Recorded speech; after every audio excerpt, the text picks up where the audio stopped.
Looking back, man, we came through some scrapes. Could have seen myself standing at the gates. We were living the fast life and couldn't apply those brakes. And them snakes, I wonder what they're doing now. I heard 1 or 2 of them ain't changed. 3 or 4 of them couldn't maintain. That's the game, I'm afraid. Who can I blame for the way I behaved? Well, there's a catalogue of things, but how did I get from the boy that I was to the man I became?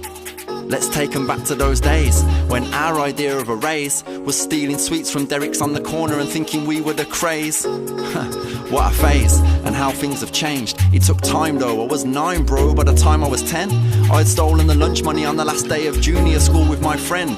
20 quid as a kid was like winning the Jackie, man was so happy. And then within a couple of months we were stealing car badges, running around like scallies. And I very quickly became addicted to thieving with no feeling. Mum's giant whiskey bottle full of 1s, 2s and 5s got raided on a regs. Dad's 20p tube in his bedroom was where man had to tread careful steps.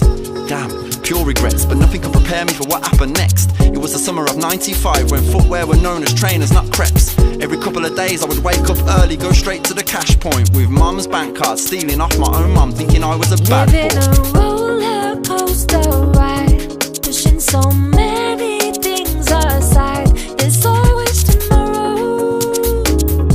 There's always tomorrow.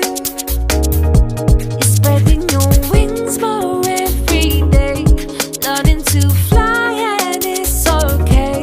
There's always tomorrow. There's always tomorrow. Oh, the pain of being caught, oh the shame of being told that I could not go to the Cadbury Club disco engraved on my brain. And it did deter me for a while, until I started acting wild, getting out of control with drugs and drink because I was an immature man-child. No studying, not for toffee, just hurrying down to the offie. Then smoking, drinking, floating, then ecstasy, mind exploding. By this point I had been kicked out and was living in a shared house, working full-time but not for long, because the only thing that I cared about was getting wrecked daily, and I couldn't see it when people played me. I nearly killed myself in that yard, it was only someone being in the house that saved me. Now, that's a wake-up call in a sweat, when someone kicks down the door to make sure you're not burning to death. Needless to say, after that I was homeless, but alive, and still hanging around with the same bunch of wankers, carrying on well and truly blind. Even after they robbed my gyro and made me look like a clown, telling me it was the postman and forging my signature when they cashed it later uptown.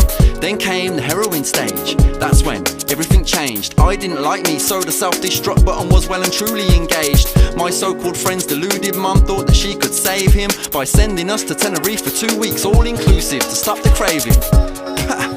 Raving, but what I did was raving. Ran out of spending money for the last few days and caved in. Walked a few miles in the early hours, found a hotel in a secluded spot. Crept in the lobby, saw the charity box and ripped it right off the top of the reception desk. Ran until I had no more legs, smashed the box, counted up all the coins and notes, still struggling to catch my breath.